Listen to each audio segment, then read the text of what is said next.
Science. Drawn badly. Badly drawn science. Plant organs. All plants have 4 organs: the flower, the leaf, the stem, and the root. Let's look at each of these in turn and see what they do. The flower contains the reproductive parts of the plant.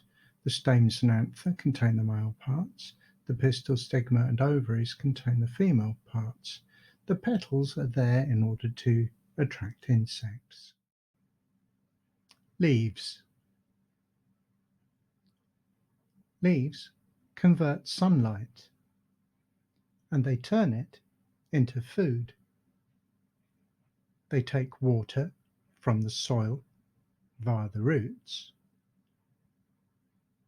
sunlight, which has travelled for 150 million kilometres from the sun, and they take carbon dioxide through the underside of the leaf. This can be expressed using a word equation shown here.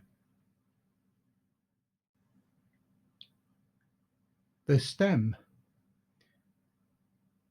Whether a small plant or even a large one like a tree, the stem has 2 main functions. The first is to hold the leaves so that they can maximize the amount of sunlight, and the second is to transport water upwards from the roots and sugars down from the leaves to the roots. The root. The root has several functions. It has to absorb water, which will travel to the leaves.